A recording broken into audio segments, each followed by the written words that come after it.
This is Deep Blue, where we get the true life stories of BYU athletes, coaches, and fans.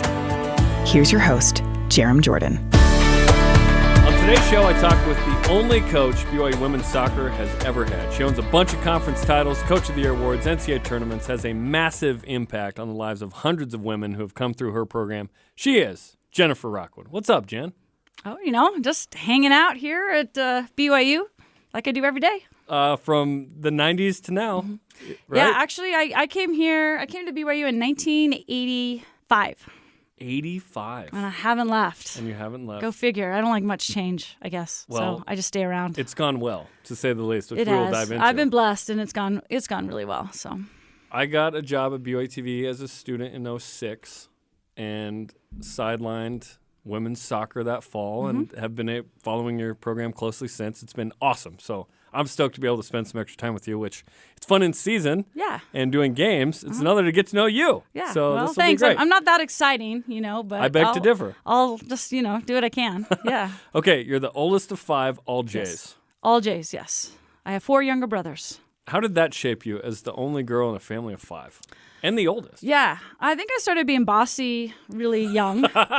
I bossed my brothers around, and because I was pretty athletic, I could outdo them on any of the sports stuff too. So I think that probably shaped me. We are all involved a lot in sports, and so I just think being a lot of times the oldest have a lot of responsibility to help out, a lot of babysitting, a lot of taking, helping my mom. My dad traveled quite a bit when I was younger, so. Yeah, I'm close with my brothers, still am, and it was fun growing up in Lake Oswego. Born here in Provo, actually, at the hospital across the street. Were your parents at BYU? Yeah, my parents were at BYU. I was raised in a BYU police car because my dad worked for the BYU police at that point, and my mom was taken over to the hospital, and it had me. So they were here for about a year or two until my dad graduated. And then BYU. you moved to Oregon. We moved up to Salt Lake, I think Westminster. I remember learning to ride a bike like in kindergarten in the Westminster College parking lot. Okay. So we lived there. And then, my dad got a job in Portland. We moved to Portland probably 3rd grade on and graduated from Lake Ridge High School in Lake Oswego. So, yeah. I love that area because I lived in Portland growing up. My wife is from Wilsonville, which is just down the road, about not too 5 far. minutes. Yep. Lake Oswego is where the temple is. Yep. It's a beautiful spot Our right exit. off of I-5 if you're familiar with it. Beautiful place. That's awesome. Are you the most athletic among your siblings? My dad used to tell me I always was. So according to him, I was. Did anyone else play anything in college or anything? No, my brothers all did a lot of sports in high school. And a lot of them did 2 and 3 sports. My brother Jason played football out at Rick's when Rick's was still around. And they had a great football team there.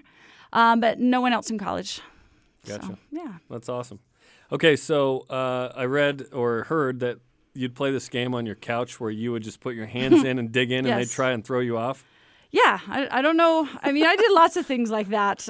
We used to play football in the backyard too, and it'd be me, maybe, and my youngest brother, and try and get them to pull me down. Against the other 3? Yeah, in the backyard. But I did have this thing in the couch where I just like would get in there and they couldn't pull me off. And so that means I kind of ruled the TV room. Yes. So you had your spot if I wanted to be on the couch, it was my couch. And so again, I think I started bossing them around pretty early. And, that's what you have to be as a coach. You have to be comfortable bossing people. And so, it started with my brothers. Was there a leadership element of like, okay, I'm going to organize this group. Yeah. I would like this to happen. Yes. It started as I think a so. sibling. Okay. I think so, yeah. Gotcha. Yeah. It's funny how that works because it doesn't just come from nowhere. Someone who wants to lead a group of people, that comes at some point before. You don't just show up and want to lead a group. Sure. Because there's pressure to lead a group. Yeah. You have to make decisions in a timely manner. It's your fault when it doesn't go well. Right. It's your credit when it goes well. Sure. When did you become comfortable with that idea of, maybe coaching is something I love? I'm not sure because, to be honest, I know it sounds probably kind of lame for me to say that, but I'm still not very comfortable with it. I was always someone that, I had friends that were pretty loud and fun, and I was kind of the quiet one that hung out and just laughed and didn't do the crazy stuff, but just kind of was a part of it. And so being in front of people and that sort of thing is not where I'm most comfortable. That's wild. Which is wild that I ended up being a teacher and a coach. Yeah. So, Yeah, I don't know when I think probably the most time I had was when I was a club player here. You know, I came to BYU and I played soccer on the club team. And I think because I had probably a lot more experience growing up playing soccer than a lot of my teammates who were just kind of maybe picking it up. When I came out to Utah, it wasn't even in the high school yet. Really? Yeah. In 85? Yeah. And so a lot of the girls on the team didn't have, maybe didn't have a girls team to play with from the time. I started playing soccer when I was very young, and basketball and softball, and did all the sports on a girls team. And back, I would say in Utah, if the girl was playing soccer, they probably had to play on a boys team. And so I think I just had a little bit more experience, so I was a little bit better. And I think a lot of times when you're kind of the better player on the field, it's a little bit easier than to kind of be that leader and to try and get people doing stuff that helps you. I mean, ultimately, as a competitor, you want to be, one of the best on the field, and you need teammates to play well and to help you do that. And so I think that's probably where it started out, was with my club days at BYU. I mean, as a captain playing my junior and senior year, I was actually involved a lot in the scheduling. I had a different coach every year. We were extramural sports. There wasn't a lot for us, so if we wanted it to be somewhat serious, we had to make it happen as players. So I think that's kind of where I first started having that. I was kind of leader and captain, I would guess, on my other teams, but not to the point where I was when I got to BYU.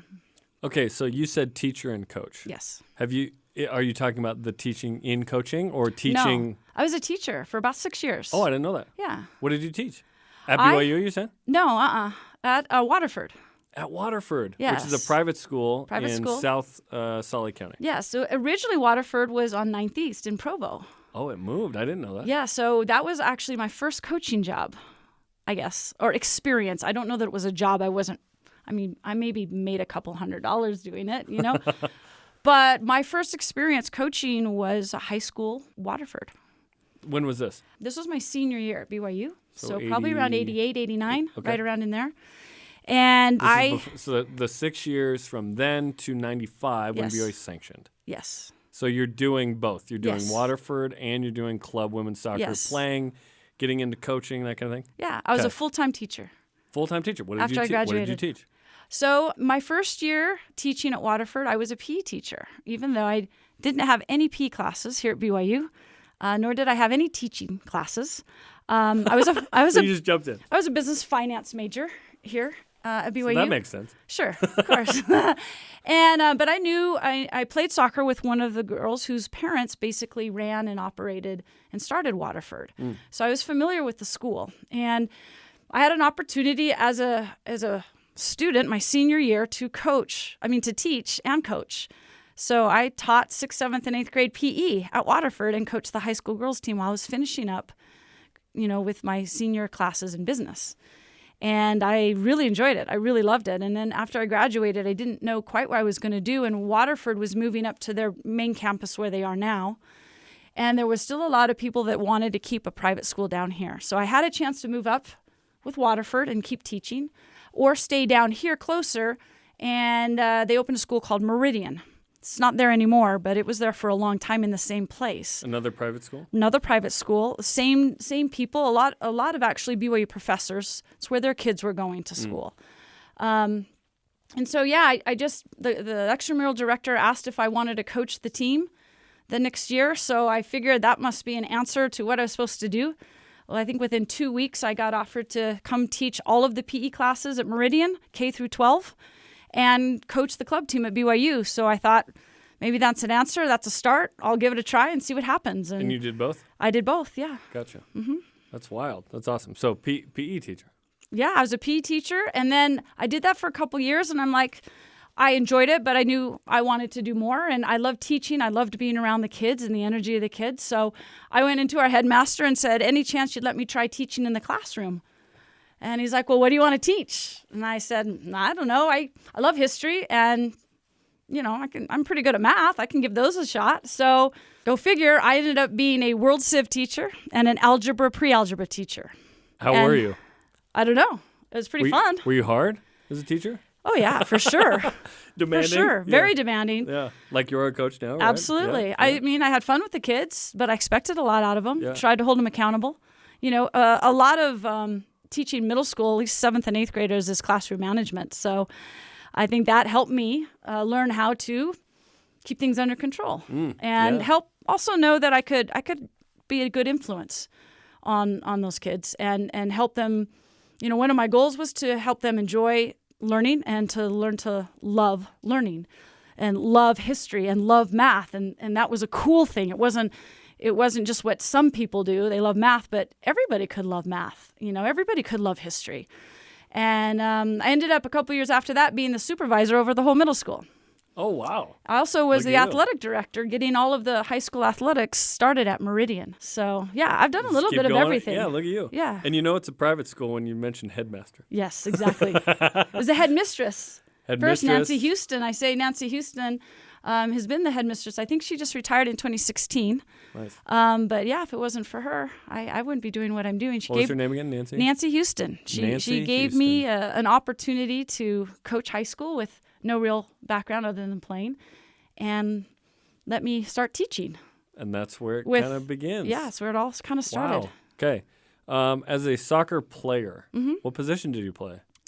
I was an attacking player. High school, I played a lot of forward, and college, I played a lot of attacking center mid, kind of where Kayla plays. Kayla Cunningham. Like to control the game Yeah. a little bit. Didn't have quite the athleticism or the skill that the girls have now. But I think back in my day, you know, for a woman and an athlete, I was all right. I'm never super awesome in any particular sport, but I did quite well in most of them.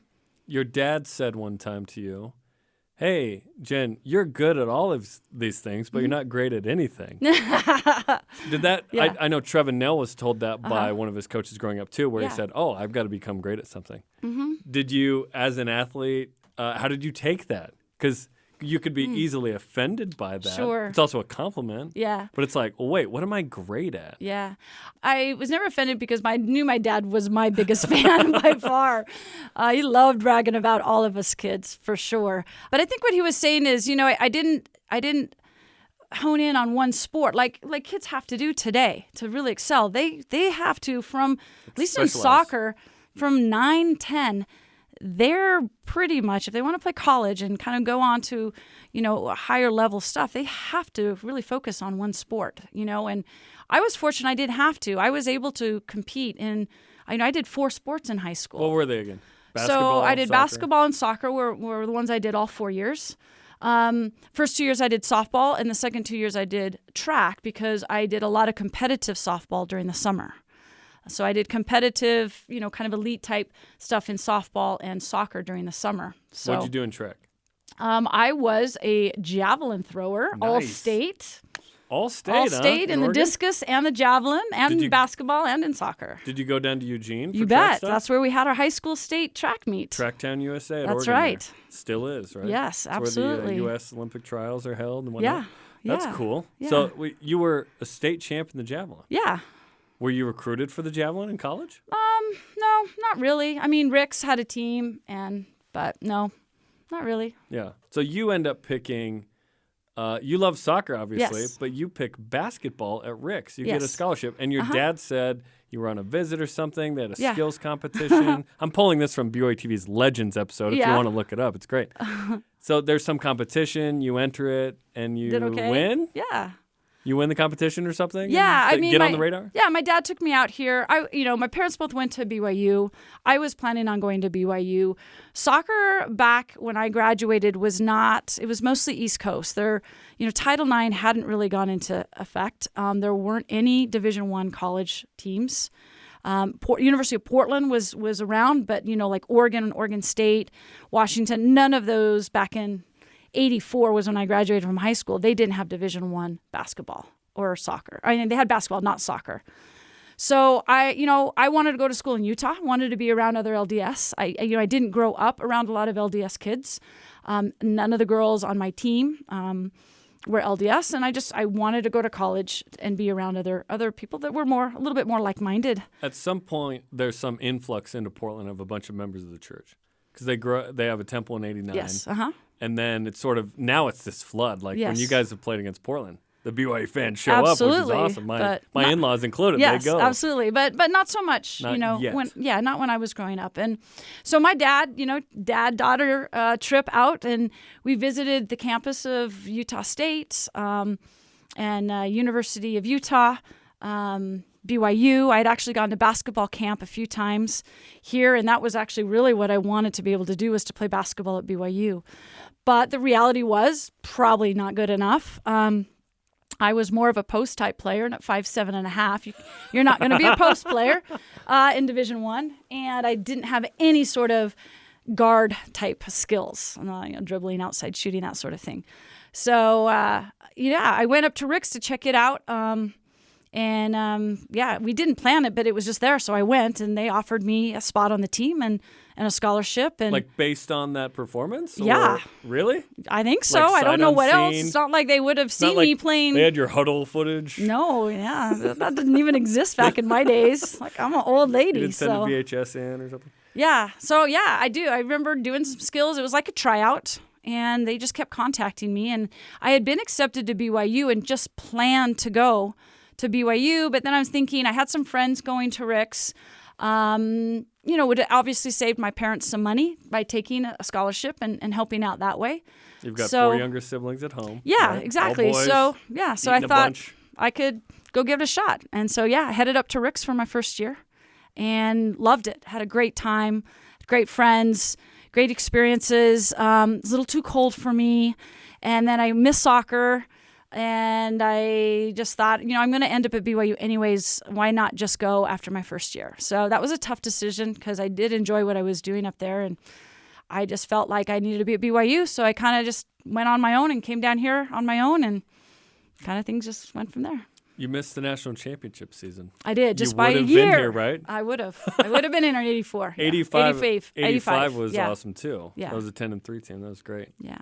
Okay, so you come down to BYU. Mm-hmm. Do you come in like April, May, once the semester's over, or after the summer or something? It just came in the fall. Fall of 85. Just in the fall. Mm-hmm. Okay, you show up and you're like, I'm going to play on this I'm going to club try out. soccer Yeah, team. I'm going to try out. Yeah, try out we'll for the see club. if I make it. Yeah. And you try out, you make it? I tried out, and, again, there weren't a lot of experienced soccer players here. And so I was like, wow, I think my junior high team might have been able to beat this team, to be honest, because I was fortunate in my area in Portland, Lake Oswego, that I was playing in competitive leagues, and so the Oregon girls soccer was more advanced, way further ahead than anything in Idaho or Utah or Gotcha. Nevada, and a lot of the girls at that time were from Utah.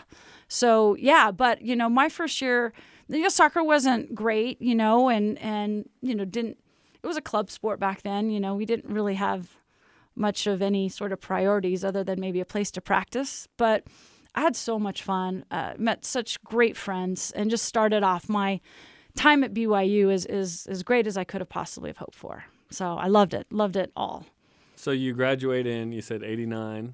During this time of club soccer, at what point are you thinking about coaching? Or did it take Waterford and Meridian to sort of give you the idea that this was a possibility? Because you mentioned, you started helping with scheduling and budgets, like the coaching things minus the coaching, the management. Yeah. So I was doing a lot of the behind-the-scenes stuff. And all for free, I take it. For sure. Because it's a club and just love it. Yeah, we had to pay for our own uniforms. I mean, we didn't get anything, for and sure. It's probably like Umbro at this point or something. It was Umbro. That's a good call. Jeremy, you have to come to my office. I still have Umbro jersey. You have an Umbro jersey? With the old school Cougar Mountain on it. Yes, that's my favorite. Umbro. That's Royal, called the Beat Digger, and it's the best. Royal blue Umbro jersey. I've got some. In the Legends episode, there's a photo they dug up. Yeah. And the design is just 80s. Totally. It's and the like hair, zigzag too. And, it's awesome. No, it's amazing. Hey, they were diamonds in the background, just like the Umbro logo. Very nice. Super excited about those now jerseys. We're Nike. I remember. It's upgraded a little bit. Yes. Okay, so when did you realize, did it take coaching, actually coaching a team? Yeah, I would have never have even thought of it or agreed to it or felt that I had any sort of business coaching had I not at least had an experience coaching high school. I mean, they were 2A. Most of the kids didn't know a lot about soccer, but I really enjoyed it. I loved coaching. That was my first experience. I grew up working in high school soccer camps for my high school coaches all through high school during the summer. I did soccer camps all summer. That was kind of my job in high school. And then all through college, I'd go back and work. So you were getting a taste. Oh, yeah. So I had a little taste of working with kids and coaching, and figured I'd be coaching at some point, whether it was my kids or youth. Casually, but maybe not professionally. Never professionally. Gotcha. Never even crossed my mind. But yes, I had that opportunity to coach high school. I absolutely loved it, and then was really surprised when they asked if I would be interested in coaching the club team that very next year. After you So graduated? those are all my friends. So I ended up coaching the club team the year I graduated. 89? So I graduated in April in 89 and started coaching in August or September that very next year with a lot of my really good friends. Was that weird? Yeah, it was. Did they listen to you? They did, I guess, or they would have run me out, I would imagine. I guess it worked out all right. As a club coach, are you getting paid a little bit at this point, or is it free 90 free? It was pretty free. I had a couple players on the team. I had one player that was teaching aerobics that was making way more money teaching, an aerobics class at BYU than me coaching. 89 aerobics. Yes, if you could imagine. The visual is coming. It does, yeah. And it was just like that, In too. the Richards building or something? In the field house. In the field house. Probably in the Richards building, too. Actually, I don't know where she taught him. But somewhere. But, yeah, it was probably like $500 a year. That's what I was getting. That's what you were getting. It was a very part-time job. But I spent most of my time doing it. How are you making money? Are you still Teaching. at Meridian? Full-time teacher. You're full-time teacher at Meridian? Yes. And this? Coaching club on the side. In the afternoons. Yeah. Okay. So you're all over it. You're coaching. I'm coaching high school. You coach 3 teams. I'm coaching. I was also coaching boys high school at Meridian, too. So you're coaching 4 teams? 2 at Meridian, BYU. Just 3. Okay. Just 3. Mm-hmm. Oh, merely 3. My bad. Yeah. Sounds easy. Yeah. Oh, my gosh. Okay, so this is 89. 95, BYU becomes an NCAA sanctioned sport. Yes. What happens in those 6 years? You're doing this the whole time? Yeah, doing that the whole That's time. busy, Jen. Really busy. I've always been busy. I always think I've worked hard. I had really amazing opportunities as a very young person with no experience where people just let me do stuff. I mean, this still I'm happens today to athletic. some degree. Yeah, it does. If you're free and willing, Yes. you get a chance to do stuff that build your resume. Exactly. Yeah. And that's what I did. I mean, coach boys, sure, I'll give it a shot. Run the middle school, sure, why not? Let's do it. So Pre-algebra and World Civ? yeah, Let's go. Yeah, let's do it. So, again, I was just thrown into great opportunities at a young age. Just kind of found my way through it, and I guess it went okay because they kept me around. And yeah, I really enjoyed the teaching. I enjoyed just being in that opportunity to work with young kids and youth, and to again, help them be excited about learning, help them be excited about competing, because I'm still doing the same thing. You're still doing it. You've mentioned that Ken Marshall, your high school coach, was Yes. a massive influence on you. Yeah. And that you still kind of run practices like he ran practices when you played. I did. I mean, Ken, unfortunately, I haven't really talked to him since I've been a BYU coach. I've tried to find him a little bit, but I couldn't really reach back to him because I do owe a lot of just practice, how he ran practice. I mean, a lot of times you're influenced by your former coaches. And he was a guy that I had a ton of respect for. He let us have fun, but he also held us accountable, and he also challenged us and made us feel kind of crappy once in a while in order to make us uncomfortable, to push us to be better. And I think that's something that I've tried to do a lot is to still make sure that you're having fun. I mean, everybody competes it better when they're enjoying themselves, and there's a lot of pressure on competition, but pushing people beyond where they're comfortable, and holding them accountable to it. There's some hard conversations there. There's some things that it's kind of like a parent where your kids love you one day and say they hate you the next. But hopefully in the end they respect what you're trying to do and understand that and as a coach, love and want you to be better. And sometimes you have to make people go further than what they could do on their own because you believe in them. How have you managed to figure out how different players work in that? Because everyone sort of learns differently. Mm-hmm. Everyone receives feedback differently. Like, I quickly understand and don't want to be told once I understand Right. more about that because I'm embarrassed. Right. Like, let's just move on. I'm Yeah, good. yeah. Like, literally, one of my coworkers, I'll say, we've figured out a phrase for me to say when I say, I understand, let's move on. I say, good chat. Yeah. Let's go. That's like, enough. my cup's full. You're just Right. pouring water into it, and Right. it's just spilling over. Yeah. How have you sort of managed that with 18 to 22-year-old women who all learn and function differently over, 27 years now of coaching BYU specifically? And Yeah. what is it, 35 Something. plus total? My whole life.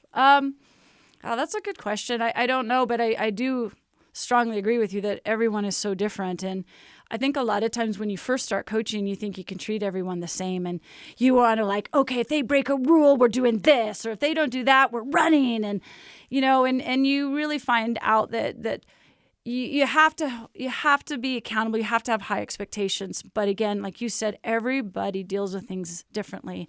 And you can't just say certain things that blanket at everybody. You have to talk to people differently. You have to find out what motivates and what inspires. Some people you can be a little bit more direct with. Some you have to be a little bit more soft-spoken, beat around the bush a little bit, hope they grab onto what you're trying to say. Some people you make them mad and they're like, I'll show her, and that works. And so, yeah. And you know who they are? Yeah. You have to. Well, right? kind of. You try. Yeah. Try. You're not, you're not always successful in everything that you do. And that's the hard thing about coaching is, you spend so much time and energy and investment and emotion in trying to help and inspire and lead and help people realize their dreams, but it doesn't always work out. And you feel always responsible if it does or if it doesn't. And it's a lot. I think people who coach, especially professionally, understand that. But I think for the outside sports fan, they don't realize that, I get a lot of people, you coach those fun girls. That must be so much fun. I go, it's a lot of fun, but wow, it's a grind. It's a lot of work. It's a lot of emotional energy, and there's not much left at the end of the day sometimes. And so I think as coaches, you have to find ways to bring energy even when you don't have it, and allow your team to bring you up when you don't have it yourself. And so I think it's just an ongoing process of learning. I still feel like even as of, this year that I really sometimes don't think I know what I'm doing. And after 27 years. Yeah. You have to just remind yourself that, okay, I've done some things. I've accomplished some things. I'm okay. But I think that's the same with players. One day at one game you can feel like you're, the best player in the league or the country, and then the next game you're like, wow, maybe coach isn't even going to play me this game, and so you battle with that. I think women battle with that a little bit more than men do as far as, confidence in themselves and finding that consistent confidence. It's something that we have to work a lot with and a lot on our team. And I think athletes have changed over the years too.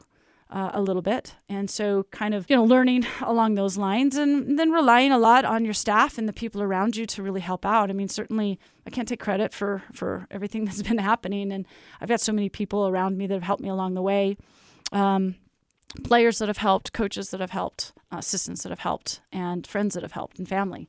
So there's a lot that goes into it for sure. So it's hard to have any sort of finite answers to any of those questions because there's just a lot involved. Have you, over the years, noticed changes in your coaching, either philosophy or management or style, as you've learned about the game yourself? Like 95, you're a very different coach than you were in 05 and even 15, right? Yes. So what has changed the most for you in terms of sort of how you are as a coach or how you coach? I think just like you have to tell your players, I've tried to enjoy the journey as much as you can because not every day is great. And not every day's bad. And I think when I was younger, because I started coaching so young, I wanted to make sure there was a line between, friends and coaching. And so a lot of times with young coaches, they want to be they want to be buddies with their players, and that leads to some issues and some things. And so I think from a young age, I really tried to separate myself. Like they're the players and I'm the coach. Whether that was good or not, I think it's helped me kind of take on the role as a young coach that, I am the coach, you guys are the players. And I think I was a little bit more harsh and more kind of toe the line or this and that sort of thing, where now I just understand things. And obviously as you grow and mature and you go through grow through things, you have a different perspective. And, a lot of times I can say now, oh, they're 18, 19-year-olds. I have to remember that sometimes they don't have the same perspective as we do as coaches, where when I was younger, I would have a hard time and I'd get a lot more angry and upset and mad and maybe take it out on the team. And I think now that I'm a lot older, I've mellowed out. I think my players would say I've mellowed over the years. You still have to have that accountability. You still have to have the expectation of, I'm going to push you beyond what you thought you could do, but I'm not going to drive it into you. Like, you've been around me a lot. I'm not much of a yeller. No. But when it's there, I mean, there's been some games, even the last 2 years, I'm like, I'm going to get my first yellow card to this game, Have you never I had have a yellow never card? got a yellow card or a red card Really? as a coach. Yeah. Ever? No. Even at Waterford or Meridian? No. Nothing? No.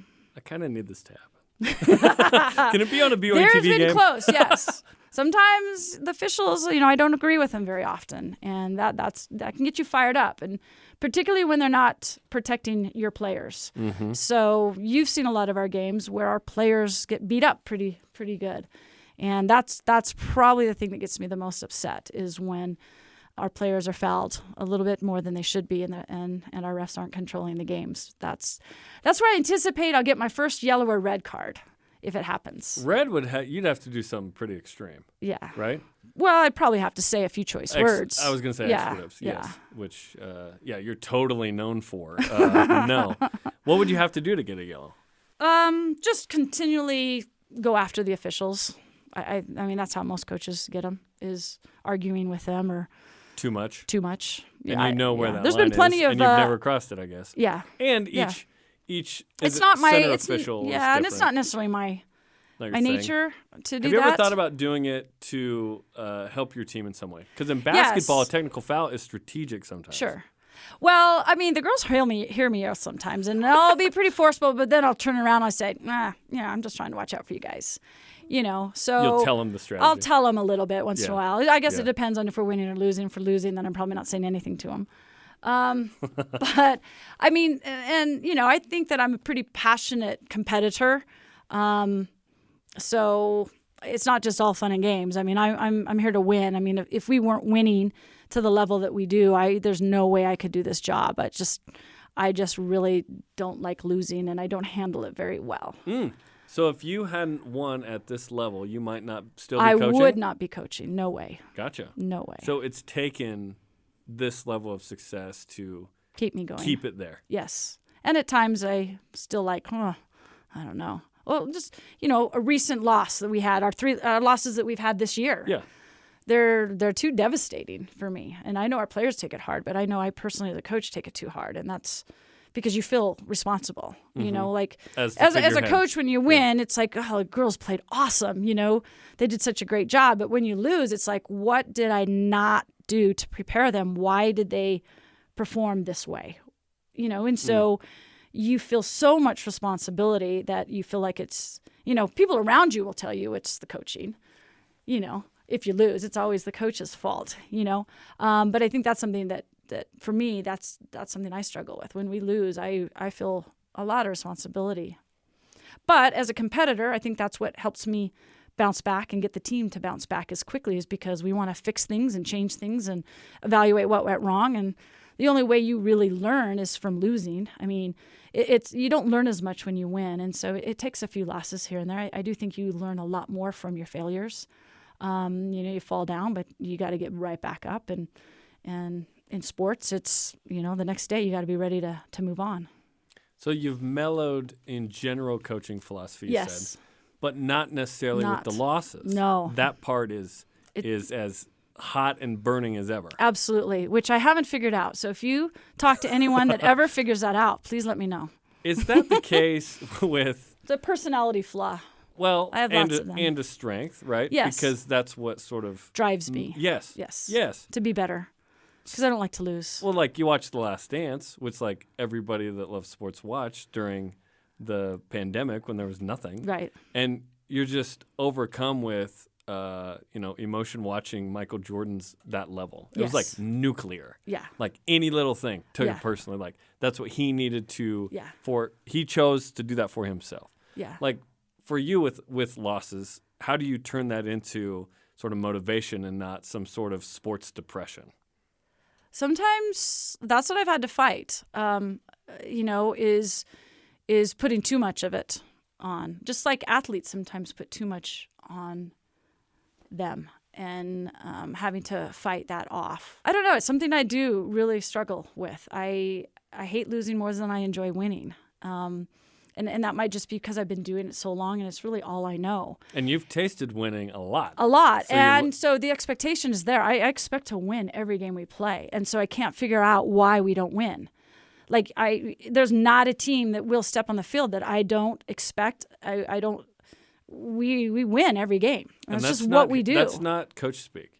No. When you say that. No, especially the way your program has functioned. Yes. I was going through year by year, and I'm like, you started so hot so early. Yeah. Like year 2, you're going 22-2-1. Mm-hmm. Why didn't you make the NCAA tournament that year, by the way? Because two reasons. They only took 32 teams that year. Oh, okay. And the second reason is no one really knew who we were, and we didn't have a really big 22-2-1. We didn't have a really big win, and our conference was new, and so we didn't have an automatic bid yet.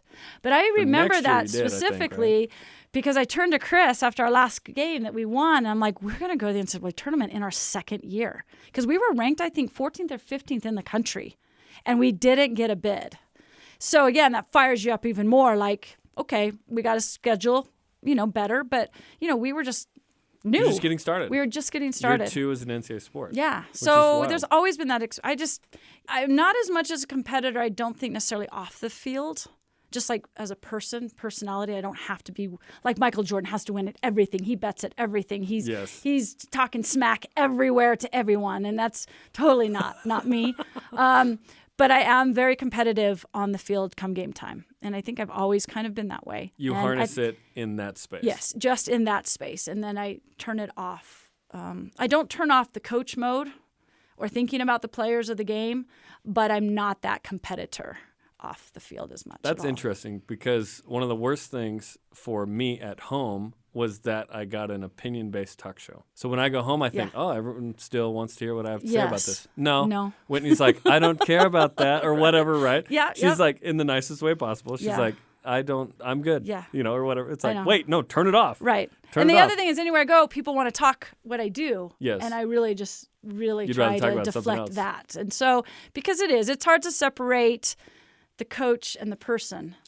And, yes, and for anybody, your life, it is my life. But it's not everything you do. I try to remind myself that. But it is my whole life and personality. But I try not to be that all the time. Yes. But it's hard because people...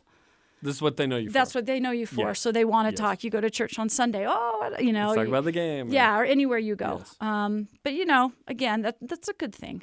And you just have to try and find the balance, right? And sometimes I'm more balanced at it at others, I guess you could say. Okay, when you were younger, you had balance in the form of playing the violin and piano? Yeah. Were you pretty good? Well, just like anything, I could do a little bit of everything. Not exceptional, but I played in the Junior Youth Philharmonic. Nice. Played the violin, loved the piano, but again, you can only have so much time for things. I sang in all the choirs in high school. Nice. I love music. Alto, soprano. Yeah, my second life, would be I'd want to be a rock star. But yeah. Like what kind of? We're talking like traditional. It's changed over the years. What kind of? Yeah. What? Because you've said you like hip hop and rap too. So I like everything. I love Barbra Streisand and Amy Grant, and right now I'm really into symphonic metal. Symphonic metal? Yes, my girls will give me a hard time, but yes, I am. That's great. Nightwish, if anyone wants to look that up. Nightwish. Flor Jansson is my inspiration like right now. Like a Finnish dude or something? She is, one of the best singers in the world right now. Nightwish. They're from Finland. Yes. From Finland. Okay, I got the country right. She's from Deutschland. Oh, she's from? Yes, but is in a Germany, Finnish band. Yeah. That's awesome. Okay, so right now, you find the lamp and you get a wishes or whatever. Yeah. What kind of musical group are you the lead singer of right now? Like, are you a solo act? What genre of music? Like, what are we doing here? Oh, I'd want to be in a band for sure, not a solo act. You like the group dynamic? Absolutely, the group dynamics. Yes. Oh, I don't know. Like I said, I really enjoy all types of music. I love theater, musical theater. I love What are your favorite musicals? Sound of Music. Sound of Music, so Yes. good. I showed my kids that last Yes. year. I loved it. We've been to Salzburg as a team, and our team is On one of your planning to international go trips. there this year. And I couldn't believe the amount of girls on our team who have not seen The Sound of Music. How It's a tragedy. It is. I think I need to show it as a team meeting or something. Yes. Because who has Classic. not seen The Sound of Music? It's still the best show ever. Okay, that's the one you like the most. Yes. It's pretty Oh, good. I also like the only DVD I ever bought was the one with Nicole Kidman. Musical Moulin Rouge. Moulin Rouge. Love it. Literally, my wife and I were singing from that last Yes. week in the Are car. you serious? It's so good. Yes, we love. the only DVD she I've ever doesn't bought. like to sing a ton, but she'll sing. that. Yes. See? Yes. Ewan Great minds. McGregor, Nicole Yes. Kidman, I so good. love it. Yes. I love Moulin Rouge. Epic. Yes. It's like this medley of. Yes. Yeah. If you haven't seen Moulin Rouge, you need to. It's so good. Yeah. The story is interesting, but the music is amazing. Yes, the music is amazing. Yeah, we won't go into the On story this if you BYU haven't radio. seen Moulin Rouge. Yes. Yes, it's so good. Yeah. Okay. I've seen the real Moulin Rouge too, which is kind of cool. Oh, in Yeah. in In Paris, is it? Yeah. Yeah. Okay. Yeah. Okay, let's stay in Europe. So the NCAA lets you, if you raise the money and whatnot, go on these international trips every 4 years. Yes. I'm still trying to just sneak into Greg Wrubell's luggage and go on one of Yes, these we've with you. taken Greg, and Yeah. he's on board again. Him and his wife. It's fantastic. Where are you guys going? The next one? So the plan is, if it's approved, obviously with the pandemic, we were supposed to go 2 years ago. It got shut down, but we've been able to go every 4 years. But this year the plan is to go into Croatia, the coast of Nice. Croatia, and Slovenia. Everyone says it's underrated. Absolutely, that's why we're going. I haven't been Yes. there before. Been to a lot of places over there with the teams. I think we've done 5 of these, and I've done a lot of coaches trips in Europe as well with the soccer coaches, and watched a lot of European games, which has been fantastic. But yeah, Croatia, Slovenia, and then into Austria, to Salzburg and Vienna. That's going to be amazing. Really fun. We've been with the team to the Salzburg and Vienna portion, so I've been to those places, and they're fantastic. And this is next summer? This April, hopefully. This April? Yes. That's awesome. Yeah. Okay, are you going to, in Croatia, do you have a Yes. chance to go any of the Krasmir Ćosić stuff, the men's basketball guy? Have you heard of this guy? Yes, I have heard of this guy, but I do it's in things the a same little city. differently than other teams. So we go on foreign tours for the cultural experience, meaning we like to sightsee, go on tours, and shop. We play a little soccer on And the then a little side. soccer. Yeah, a little soccer on the side. After 10 hours of touring, we'll drive someplace and play a soccer game. So I just think that it's not often that these girls will have a chance to go to, we've been to all through Italy and England and, different places. And why not learn as much about that culture and the Yes. history? And, as a World Civ teacher, obviously the architecture, the buildings, the art. Is that Baroque or Rococo? Yes, You know, exactly. what All is the that? art Yeah. over there is something that I enjoy. And if I'm going to take a team and most of their parents, a group of 80 to 90 people, I want to do something that I enjoy as well. So we can play soccer here. And for the women in general, it's changed a lot in the last 5 years. But when we first started doing these trips, women's soccer was so much further ahead in the U.S. than anywhere in Europe. You won 31-0 on a trip. And a bunch of We games well, or not something, quite right? like that, but close. Our goalies were scoring goals, so which was kind of sad and in a way really good for the girls to see how good they've had it growing up, because the men over there had so much, and the women, it really wasn't. Even in South America too, the women didn't play soccer. It was a men's sport. And again, that has changed quite a bit in the last 5 to 10 years, dramatically in the last 5 years with the Women's World Cup and the national teams and the professional teams now in Europe. But when we first started on these trips, it wasn't the case. So the soccer wasn't necessarily what we were going for as much. Soccer was an avenue to get us over there, and we were still playing soccer. But it was more team building, having the girls together and traveling together and having different experiences other than soccer.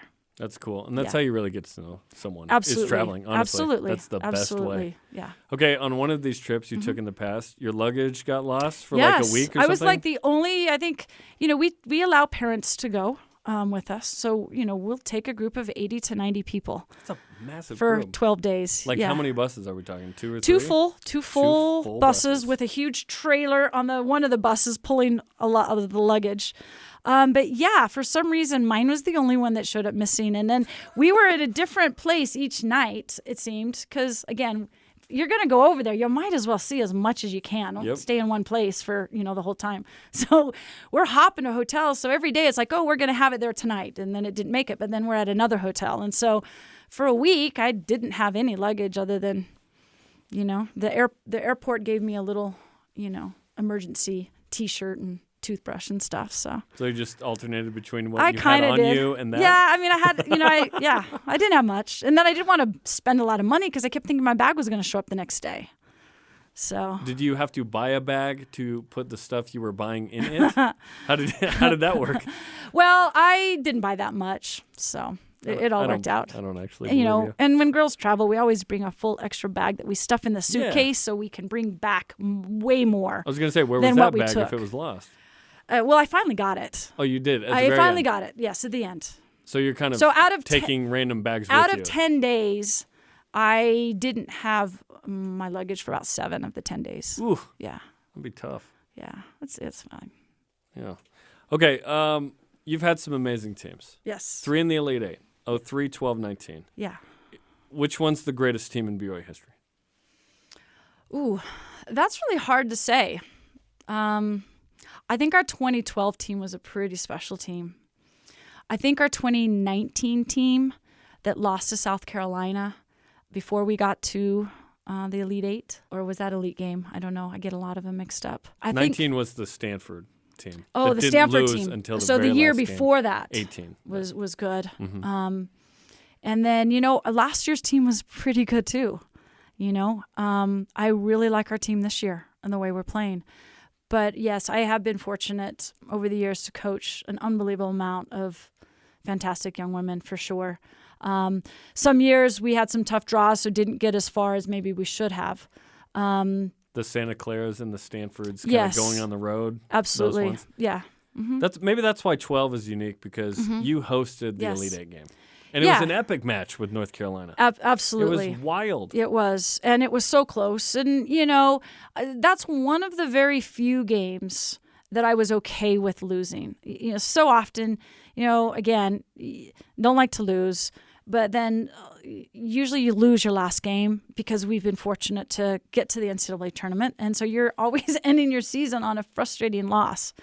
But that North Carolina game, I mean, we had a great team, but, they were probably a little better than us. And even though we had chances to win, in soccer, for sure, not always the best team wins, that was one of the games that I was just really proud to be a part of. I mean, I remember that the Southfield was full when we came out to warm up. And because it was North Carolina and because we had such a great season, that is a very big memory for me. And that group of girls, some really dynamic players and personalities, and we had just been through a lot together. And to have that experience against North Carolina, Crystal Dunn scored the winning goal. She's not too bad of a player, right? She's amazing. But that's the other fun thing is to see, most of the women's national team players playing right now. I've had a chance to play against during their college time. But yeah, 2012 was a really special year for sure. But we've had some good ones. I remember 2003, a great group of seniors that year lost to UConn, a game we shouldn't have lost. But yeah, great memories. Final Four is the only thing that's really missing on the resume, and you've been right there. Been there several times. It feels like it's just. It's what keeps me coming back, to be honest. Really? I mean, that one thing. I've got to experience so many great things, so many great players, so many great games and matches and chances in the NCAA tournament. And we've played about every big team there is and all over the country. But yeah, it's eluded me for sure. Eluded our program. We've just been really close. But I think that's what kind of keeps me coming back, hoping that maybe. But I've also come to terms that, it might not happen. But, I still got a year or two in me. So we'll see what happens. Hopefully it's more than that. But let's talk about that. Was there ever, you've been here 27 years. Yeah. Were you ever seriously tempted to take another job?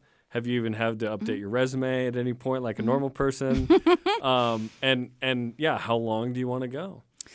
So the first answer is I've actually never wanted to coach anywhere but BYU because of everything that BYU stands for and the church and the environment. I figure it's a dream job. I've had plenty of opportunities to go lots of different places, but I have no desire to. I don't know if that's good or bad, but I haven't. I've thought about not coaching many times, thinking, I've had my time. It's time to move on. Probably some people are thinking the same thing. Maybe you should move on, but 27 years is a long time. You never know. It's a long time. Yeah. But I've never had a desire to. I mean, Chris and I used to joke about going to Oregon because I'm from Oregon. I always say I'm part Duck. My brothers. You were a Duck fan. My brothers and my brothers play football, and so the Ducks were a big part of our family and that sort of thing. So I thought that was, of course, they're a Nike school. They got the best facilities and, all that stuff. We've played there several times. And so, you go out to these different places and you're like, oh, it'd be kind of cool. They got all this fancy stuff. But, it's not really all about that. So in the reality, I've really never desired to go coach anywhere else. Although I thought about doing a different career and not doing college coaching. That's been more of a thought. At what point do you stop and move on? But never wanted to coach anywhere else. And you've been so successful that you've never, ever necessarily been forced to have to think that way. This has been an independent thought. Yes. Which is the most comfortable, amazing thing ever. Yes. Yet, year to year, you're probably thinking, oh, for sure, every year. Oh, I'm a year away. Yeah. Like, as a coach, the reality is, hey, at some point, I'm likely going to get fired. That's what that's part of our career that we all know that it's a reality. Assistant coach contracts are 1 year. Head coach contracts 1 year. Are they 1 year as well or 1 year? multi-year? Where I could go somewhere else and secure a 5-year contract. It's unique. Which is most common in women's soccer is 3 to 5 year contracts. So from ours the outside, is year to year.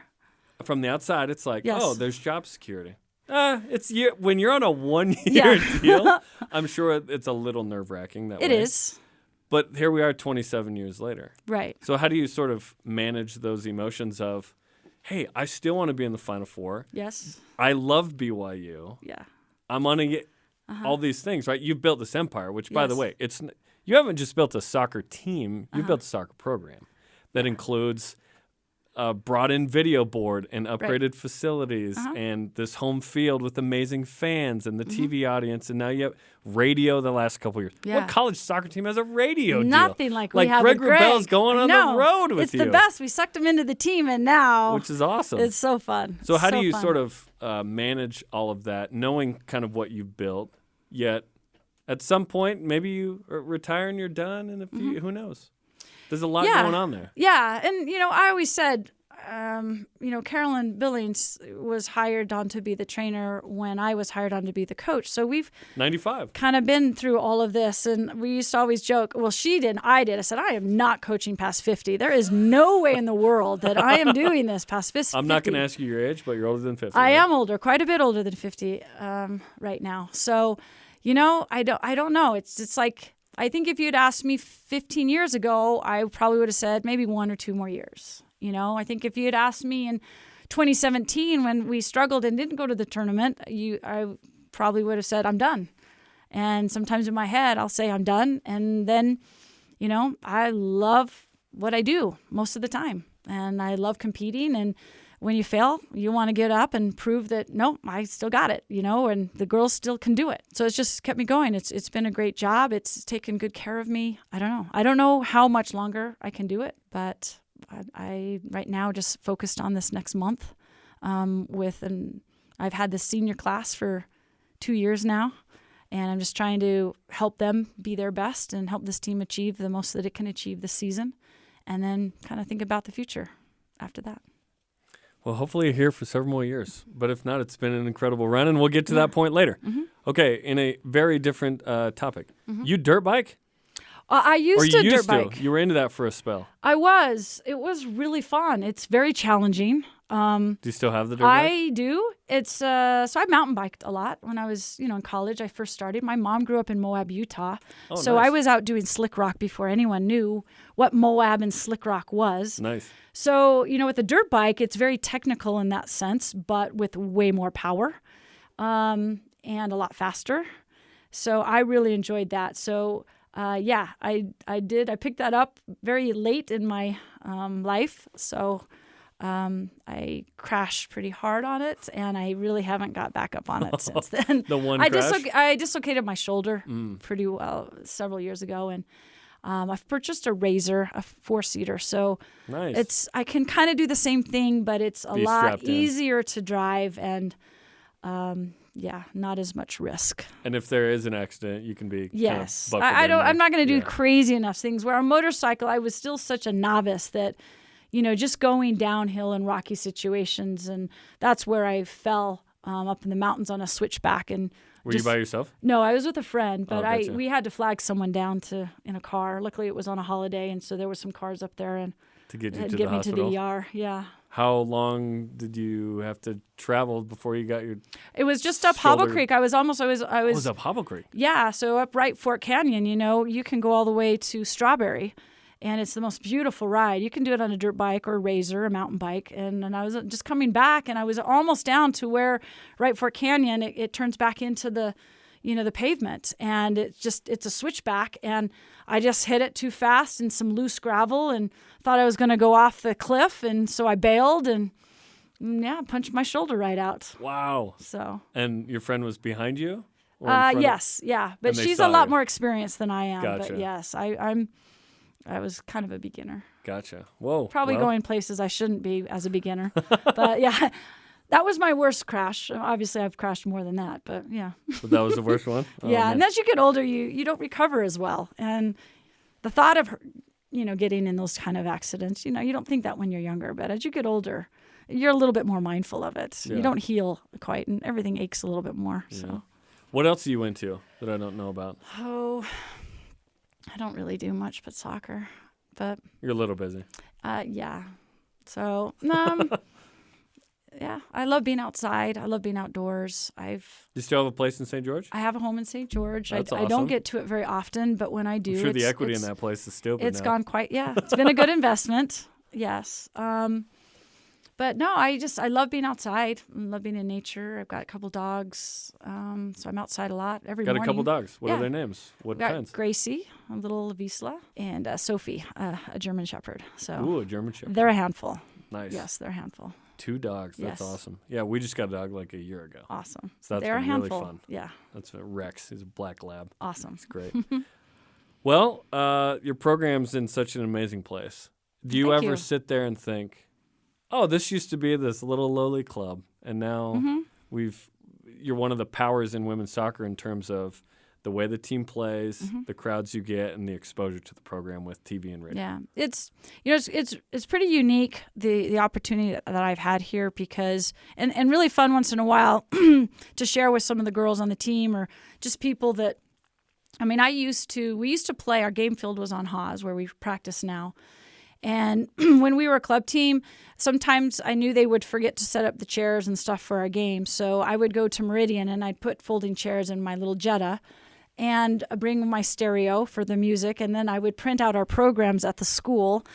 And, my brother was our announcer and the other brother would sing the national anthem. And I've painted the lines out on Haas myself.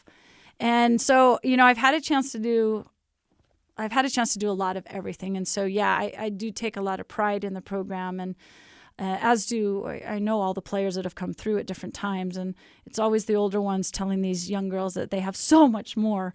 But yeah, I mean, back in the day, we had to drive in vans. I drove a team of 15 in a 15-passenger van, 14 players. And we were actually in the car into California more than we were out the car competing.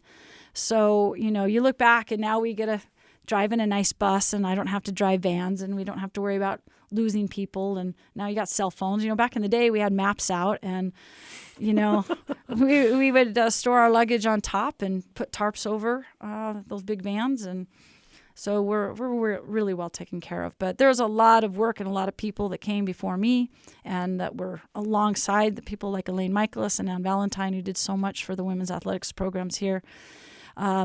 Before Tom and Brian and Liz came, they've just continued to build on it from there. Well, it's super fun to watch, and it has been for the last, I guess, how many ever years I've been paying attention to this program, 15, I guess, which has been awesome. Yeah, we try just and play. Every year it's like, yours going to be good. It's how good, right? Yeah, exactly. And an exciting brand of soccer. What's the influence of that, by the way? Some teams are like, we'll counter, we're going to play defensive. Boring. Yeah, for sure. You want shots on goal. You want to go. I want to go. I think just when I first started and really didn't know really what I was doing, I mean, I was a Division I coach with no Division I experience, just club experience at BYU. So obviously back then I was reading and watching, I was watching those, not even DVDs, I was watching track tapes of Anson Dorrance and reading everything he wrote and just had the Dutch 4v4 soccer book. And I just read a lot of books on coaching and leadership. Anson just played a million miles an hour. So I was just trying to, kind of copy, the best. And if it worked for them, maybe that's something that we could do. And, when we first started, we didn't have a lot of girls who had maybe a ton of soccer experience, but we had great athletes who worked really hard. And so that's kind of how we were able to start having that success is we're going to outwork you on the field. Right. And we're going to be more fit than you are. We're going to play a high press and make you extremely uncomfortable.